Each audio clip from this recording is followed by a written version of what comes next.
to the Soft Rebellion podcast, a homecoming to the creative power of your female body. Our world uproots us from the gifts of the feminine, the intuitive, the instinctual, the cyclical, the soft.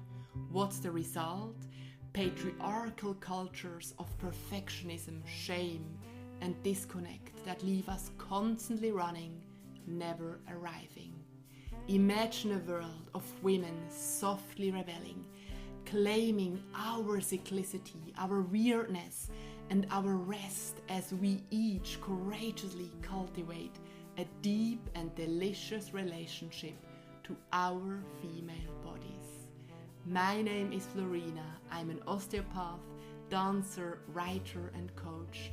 I've been on my own journey sparked by an eating disorder to come home to the wild, poetic anatomy of my female body and awaken my creative power. And I invite you to join me and my guests, trailblazing teachers, healers, and creatives as we each reclaim our own soft rebellion. Hello and welcome back to the podcast. I'm so glad and honored and happy that you are here. And first and foremost, I'd like to ask you, how are you? Where are you? And let's start with a body check-in, which is what I always do with all my guests, but actually it's nice and important to do it in those solo episodes too. I can kick us off. So I'm on day 8 of my cycle. I'm in my inner spring and I feel, how should I say, I feel very skinless.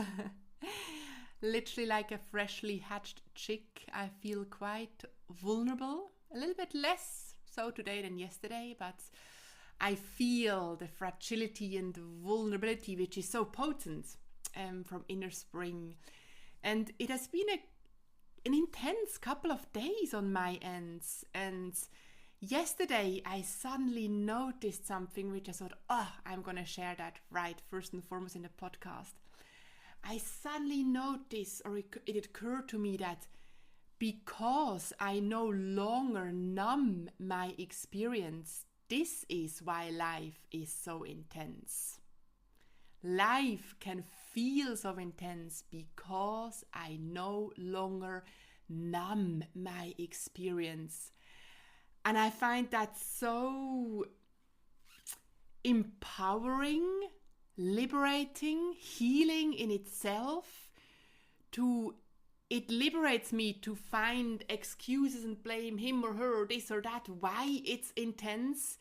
And to say, wow, it's intense because I no longer numb my experience, in my case, of inner spring, of that phase of my cycle and phase of my life. And on that note, I'm here today to invite you to dream into the wild and poetic anatomy of your female body. I'm ever inspired by the ancient wisdom of our ovaries, the body of the egg, knowing and sensing that I know new wombscapes, the landscapes of womb, better than any other land I've ever traveled. And today you'll find out why.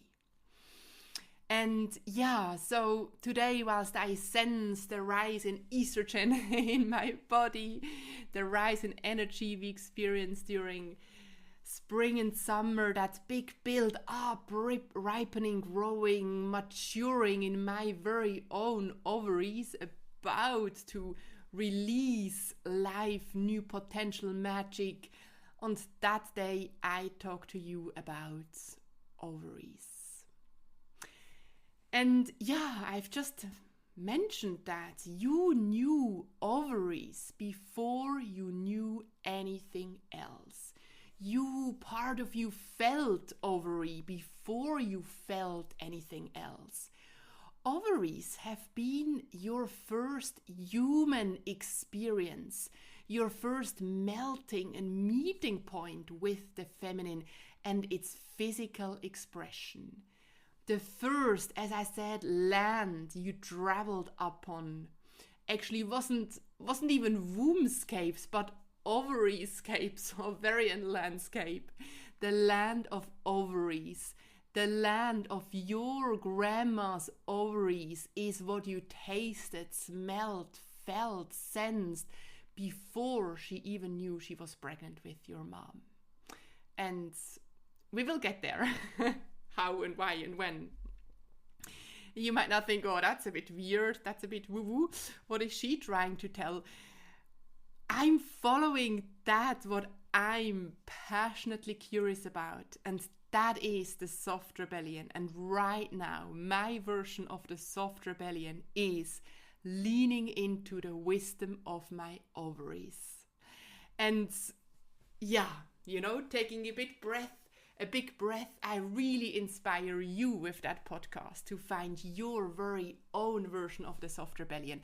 And that is over and over again to answer, what do I feel passionately curious about right now? So back to the ovaries. Your ovaries are as big as the size of an almond.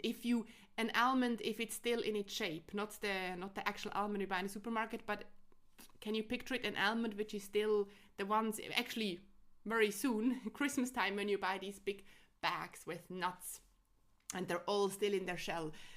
So that size. Your ovaries are the temple for millions of oocytes and ova. So these follicles which ripen, grow to become the ovum, the egg, which then is released every month. And we talk so often about the menstrual cycle, the inner seasons, the blood, the bleed, ovulation, but we don't really take a deep dive into the world of the ovaries and the body of the egg, do we?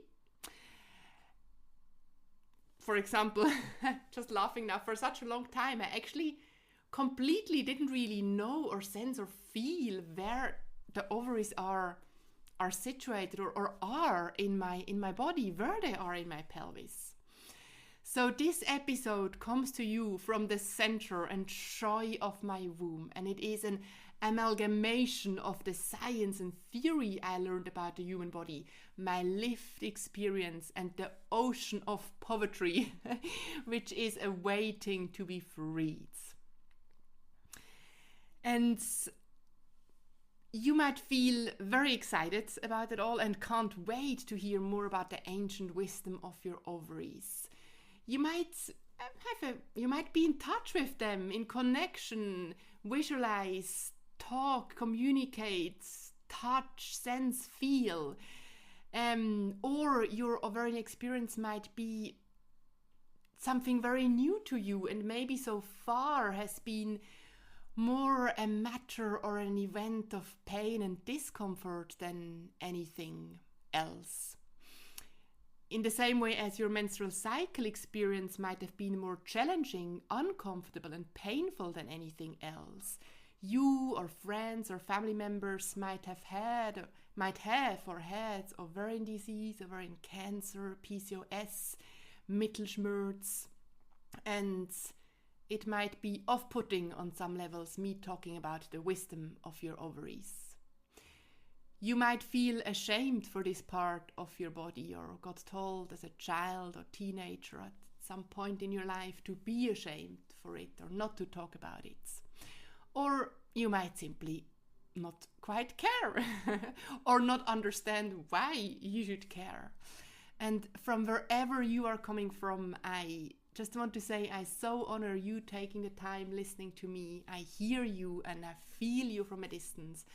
And I welcome you in the space of the soft rebellion. And for today, in the space of the softly rebellious wisdom of our ovaries. So let's dive in, or let's dive deeper. I was thinking, isn't that a bit hierarchical to talk about one part of the body? I already thought that when I was talking about the episode about the heart. And yes, of course, there is no hierarchy in the body. And maybe there is an hierarchy. A very loving, dynamic, a softly rebellious hierarchy. Maybe certain parts at different points in our life seem or feel, or the meaning or the experience of certain body parts is greater or deeper for us at certain point in our life. I think that's where I see hierarchy. But by no means that do I say that any body part is more important than the rest. I so much acknowledge the whole, and I like to have particular love affairs with different parts of the body at certain points in my life. And of course, the wholeness is is where healing happens. And right, our body heals from the whole, and no part can exist without the whole. And every part is needed, and every part tells a different story, has another story of becoming. And yeah, some stories I experience and feel to be particular potent to lean into and to keep harvesting their gifts, because they carry a certain message or a gift which can nurture our ongoing story of becoming and creating, right? In the very beginning, our body created itself, but creation doesn't stop there. We keep creating and leaning into our dreams, visions, and projects. So that's just as a little, I felt I had to say that. Why do I sometimes talk about single body parts? I do that for the reasons I've said, and I very much hold the power of the whole, especially as an osteopath, knowing that it's always the whole which is healing and integrating the part. So yeah, maybe the second point is to actually ask you, if I say ovaries, what do you know? What do you sense? What do you feel about your ovaries? How do you relate to your ovaries, or how have you related to your ovaries so far? And what do your ovaries mean to you? How often did you think about your ovaries? Do you know what your ovaries are and where they are in your body? And feel free to actually briefly pause the recording and journal about those questions. Excuse me. So, as I said, our ovaries, we have two of them. We have two ovaries nestled in the depth of our pelvic ball. I like to think about the pelvis, the pelvic ball. They are the size, as I said, of an almond with shell, an unshelled almond. So around 4 centimeter long, 2 centimeter wide. So yeah, they are small, but they have a body, they have volume, and they need volume as our creation needs volume. Your ovaries, I find that really interesting, like most body parts, of course, but they change in size as they gradually grow until we reach puberty, menarche, the first periods. They have a certain size during our reproductive years, and then when we reach menopause, they actually shrink or they lose on volume again. So your ovaries are two glands which are connected via teeny small tubes called the uterine tubes, the fallopian tubes, to the upper part, which is called the fundus. Fundus, I like that word, to the upper part of your uterus. And if you actually right now put one hand onto your pubis, so your pubic bone, in the front of your pelvis, and you put one hand onto the back of your pelvis, you can just put it onto your sacrum, which is that triangular shaped bone at the very base of your spine. And if you have one hand in the front of your pelvis and one in the back, I invite you to visualize or to sense the space in between your hands. This is the space which is filled with a whole series of, let's say, hollow tubular organs. It's also called your small pelvis, your pelvic minor. And it's an incredibly fluid, alive, constantly changing space. For us women especially, constantly building up and building down of tissue, of blood, of layers of tissue. And if you keep your hands there and you think you tune into that space from front to back, so just behind your pubic bone is your bladder. Your bladder is literally leaning against your pubic bone, gently pressing against it if it's full. And then just behind your bladder is your uterus, your womb.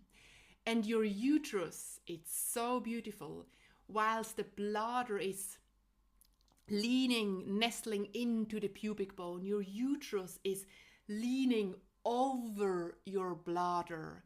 The uterus is resting its belly over the body of your bladder, which means your uterus, if we are not pregnant, is actually tilted, leaning forward. Can you picture that? You have your round, relatively round, triangular-shaped bladder, and then you have the body of your uterus, which, if we are pregnant, that becomes very big and erect, and it's no longer from leaning forward. It stands up, gets into an upright position. But at any point where we are not pregnant, it leans forward, resting its belly over the body of the bladder. And yes, sometimes when I feel, I need some invitation for my womb to rest, to give its weight into this fluid space of my pelvis, I actually take a big gymnastic ball, these big gymnastic balls, and I lean with my belly over that ball. I give my weight, and I very much sense how with that gesture I invite my uterus to give its weight, to lean with its belly onto the body of the bladder. So where was I? Losing myself in the poetry of the amazingness of our anatomy. So, and it's for me as if those two are constantly, so bladder, uterus, are constantly whispering to each other, being rocked by their motion and being rocked by the motion of the pelvic floor, the floor and the back wall of your pelvis really, and the abdominal diaphragm above. So each time you breathe in and out, those two diaphragms, they move up and down, they whisper to each other, and they move all the content in between. So if you still have your hands on the pubis and the sacrum, you can now almost expand your imagination and see that space in the front and the back of your hands, but also below and up between pelvic floor and abdominal diaphragm. And they get a sense, wow, this is alive, this is fluid. You probably notice the movement of your breath at this time. And yeah, so the uterus, because it's interesting, the uterus is around 8 centimeter long and 5 centimeter wide, and actually quite thick, 3-4 centimeters thick. That's that building up and building down of tissue as we cycle through our menstrual cycle. And of course, the body of the uterus is leaning over the bladder, and then you have the cervix, the vagina, and all those organs in your pelvic minor. They have tubes which lead to the openings, such as your urethral and vaginal and anal opening. So you have the urethra is one of those tubes in the very front, the cervix, vagina, and then most in the back, your rectum and anal canal. But I just want to introduce that. So if you have your hands, again, pubic, sacrum, can you see that? You have bladder, uterus, rectum, you have urethra, so the tube which leads to your bladder and a little exit. You have your urethra, your vagina, you have your anal canal and rectum. You have between your hands, there is a series of fluid-filled tubes. That's what I'm trying to say. And I share that we can create a little bit of, set the landscape to find out where the ovaries are. Because the ovaries are also in that space, in that also contribute to the content of your small pelvis. So the ovaries are slightly behind and above your uterus. So actually, your ovaries are quite far back in your pelvis. They are, if you still have your hand on the pubis and sacrum, they are actually nestled, snuggling closer to your sacrum than to your pubic bone. They sit, what I want to say is they sit quite far deep in the back of your pelvis. And that's important to know, to sense, to feel if we want to start to, place our hands on our lower belly, for example, and drop into the mind of the ovaries. For me, it's so helpful if I know where any given body part is in this very beautiful, complex 4D thing called my body. And because when we are standing, right, our whole pelvic ball is slightly tilted forward, which means that if you are standing, or in general, which means that if we take the pubic bone again as a reference point, your ovaries are actually slightly higher up than your pubic bone, and far and towards the back, almost in front of your sacrum, somewhere between your uterus and your rectum, and above the pubic bone. You might want to Google an anatomy picture at that point. That could just add another layer of understanding.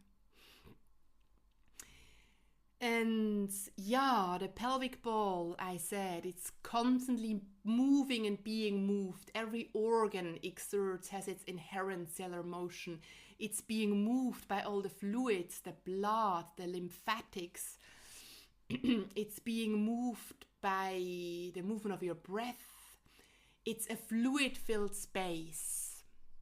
It's also your ovaries. That's going to be a whole episode on its own, but they are in constant dialogue with a hormonal axis in the very center of your heads, within a bone which looks like a butterfly.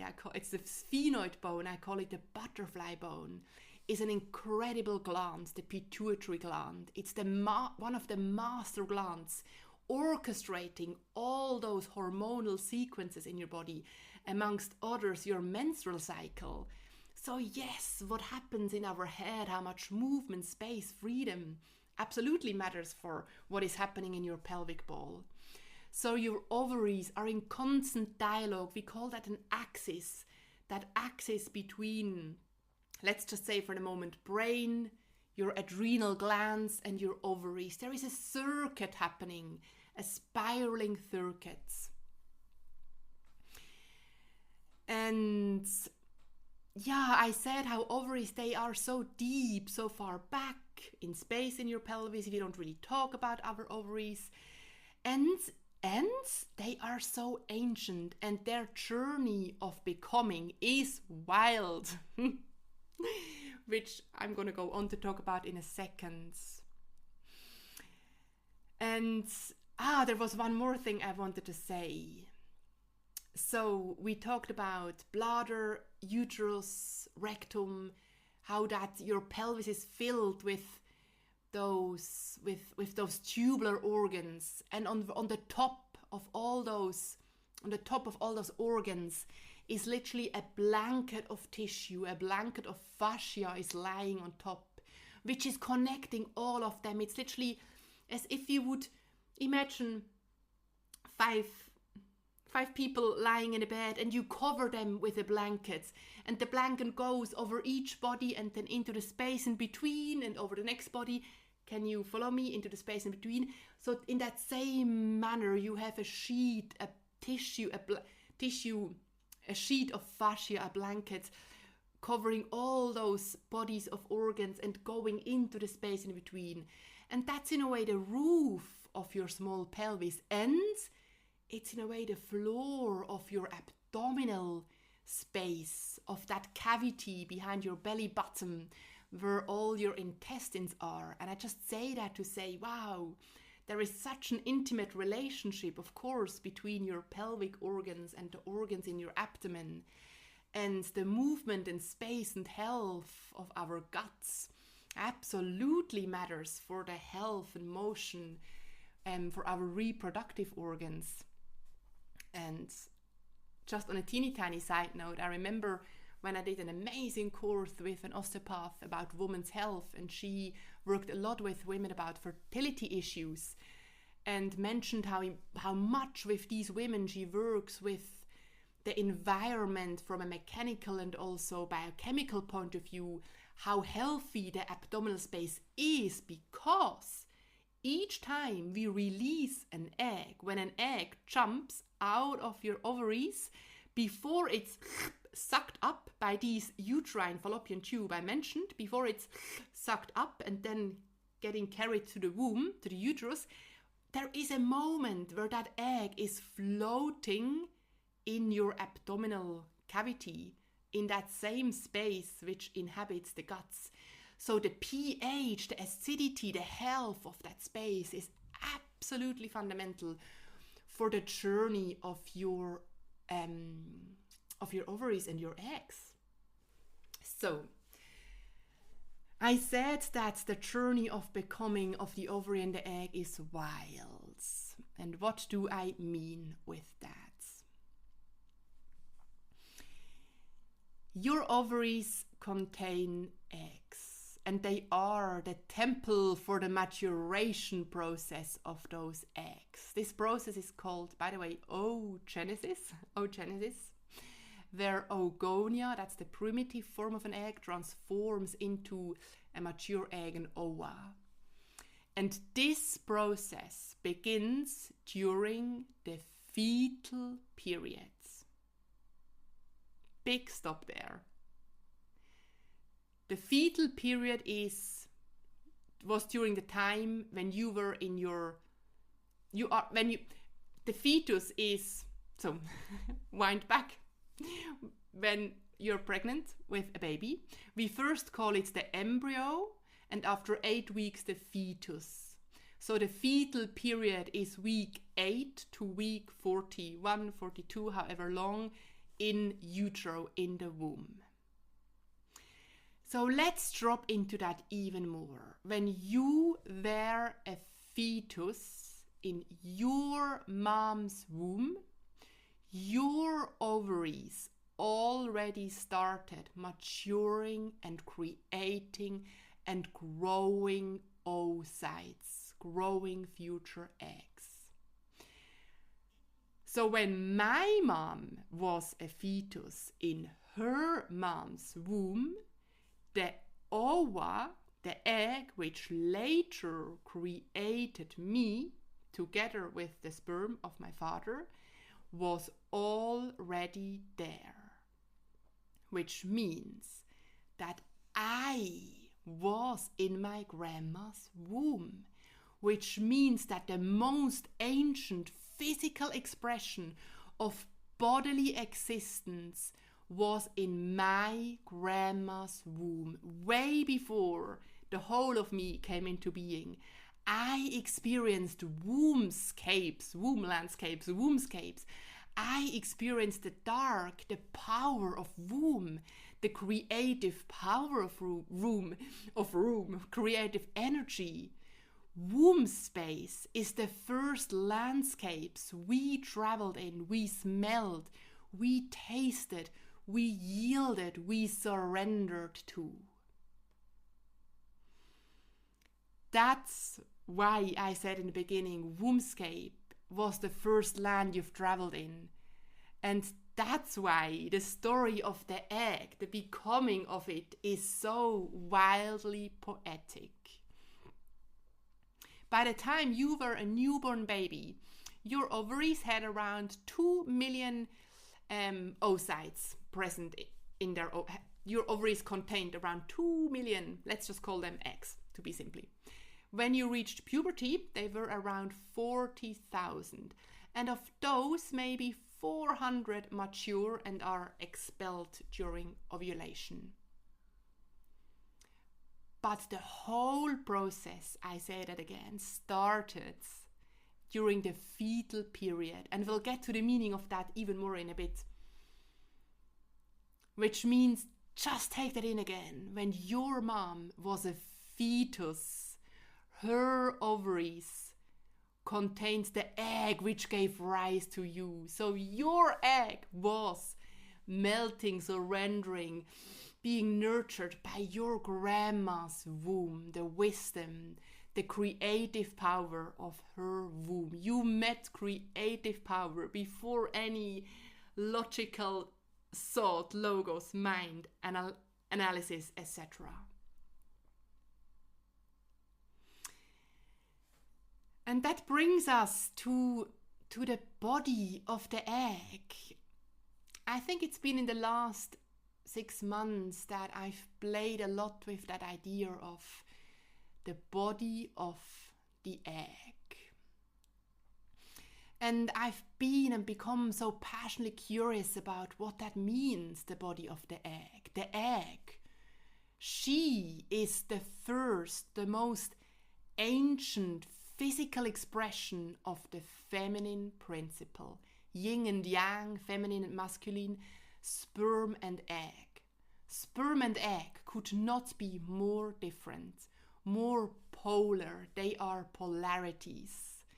And that's a concept I was introduced to from a wonderful embryologist, Jaap van der Wal. And actually, before Christmas, I will release an episode with Jaap van der Wal about the softly rebellious embryo. So watch this space. But they couldn't be more polar. The egg is large, volume, abundance. The egg is the largest cell of human existence, human body. It's visible. It would be visible to the naked eye. It's around 2 millimeter large. So the egg is, I said it again, large, volume, abundance, receiving stillness, listening, the one. The sperm are the many, action, moving forward, less volume. And of course, I have to mention that, I want to mention that sperm and egg, sperm and egg, or the story of sperm meeting egg, has nothing to do with penetration, with violence. Sometimes in old embryology books, we read how the sperm penetrates the egg. And it has nothing to do with penetration. It has nothing to do with the weak, lazy egg being penetrated. No! She, the egg, decides which sperm is fusing with her cell membrane. There is a choice, there is a big moment, maybe an hour long, where sperms, plural, surround the egg with their heads towards the egg, and the whole complex turns around. It's a dance, it's the first dance, until she decides with which one to fuse. It's a very feminine act of sensuality, of choice, of receiving, of listening deeply. It's a wild and poetic, soft, fluid creation. So I said that the egg is for me a symbol for the ancient feminine, and the ovaries a temple housing their wisdom. The body of the egg expresses so much of what we have lost as women today. At least what I have lost, what I got told to lose, to let go of, to dismiss, to disvalue. I must be in action all the time, moving forward, be slim, not feel full, not show volume. and learning about the body of the egg, leaning into the body of the egg. My imagination, my memory, my experience, my felt sense is and has been a doorway to reclaim the body of my life, which is the life as a woman, a bleeding woman.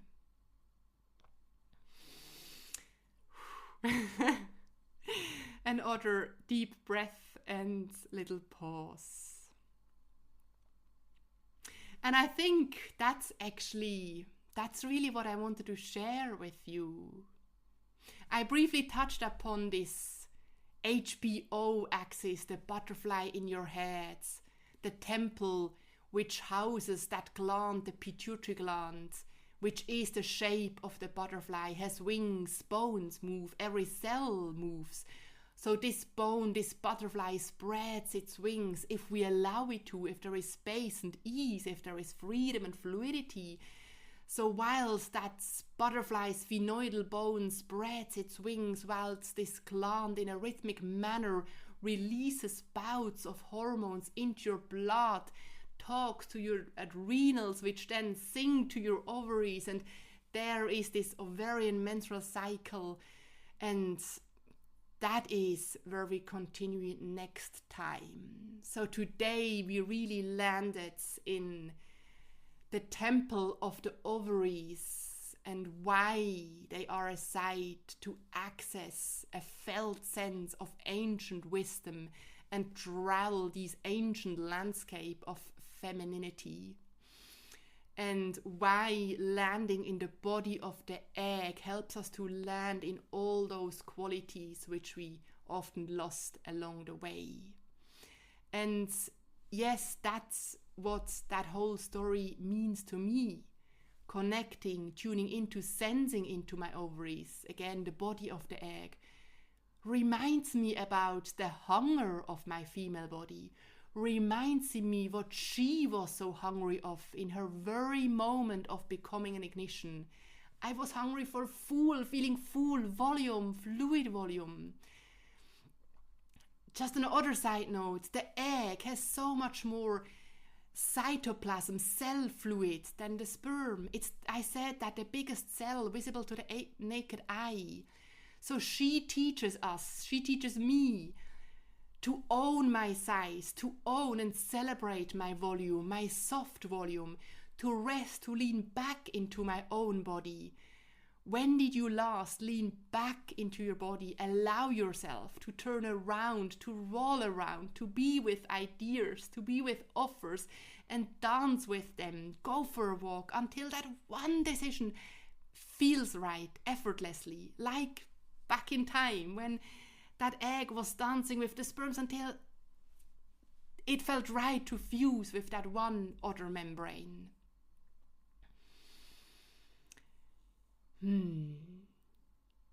So, yeah, and the other thing exactly I want to say was she reminds me for my hunger to listen more than doing, to listen to myself, reminds me for my hunger to feel and to sense my wholeness, my roundness, to celebrate the curve, anything which is curvy, to own my body, to be body. She was so sensual before there were any thoughts. We were sensing beings. So she reminds me to drop back into my sensual body, to receive love, to do more. I need to be more. That's very much what she reminds me of. To create more, we need to drop back into the body of the egg. And yes, of course, the healthy body, mind, soul, spirit, has both the liberated feminine and masculine and united, and there is no hierarchy. And yes, our society, I experience, created a hierarchy to dismiss all those qualities which are feminine, which are embodied by the egg. And on top of that, a society where the female body and menstruation, and with that ovaries and uterus, became a topic of taboo and stigma, which is why I do create a hierarchy here and talk more about the body of the egg. And this is the point where I want to ask you, And then compare that to the beginning of the recording. What does that mean to you? I invite you to take a moment with yourself. Go for a walk, draw, write, reflect upon this. What do your ovaries, what does the egg mean to you? How often do you attend to this part of your body? And what happens if you place your hands onto your lower belly, just above your pubic bone, and you allow your attention to meet your breath and your breath to bring you to the mind of your ovaries, and you allow their voice to speak to you? What do they have to tell you? What do they need from you? Another pause. And as always, as we get to the ends, I would love to hear from you. I would actually so much love to hear from you after this particular episode. It took lots of courage for me to record this because I'm really leaning into my intimate version of the soft rebellion. It actually needed lots of courage. I feel very touched. I feel so drawn and called to talk about the wild and poetic anatomy of the female body. And I would love to hear from you how this lands, what your takeaways are. I'm planning actually to run a free workshop in the new year, followed by a 5-series online workshop where we go on to a journey together and travel those landscapes of our body and explore together the gifts which are within together. And I would love to have you on board. So either drop me an email and sign up or sign up to my newsletter and you will be the first one to get notified. And by the way, my newsletter is how you can journey with me much more intimately, which I send out weekly or bi-weekly. So do drop me an email. It's florinatali@softrebellion.com and share with me your takeaways from this episode. And tell me how you are. I would love to hear from your soft rebellion journey and nurture that big ball and vessel and movement together. And if you did enjoy this episode, you can't imagine of how huge of a support it is if you would spread and share that with all your friends. Share it on social media, leave a review, follow this podcast. It's just a huge support and it would make my ovaries sing even more. So before I get overexcited and start talk gobbledygook, I shall stop here. I wish you a good transition into Christmas time. I'll be back with you next week with a wonderful guest episode all about sensitivity and how to navigate being very sensitive as a gift. And until then, go and be your unique, weird and wonderful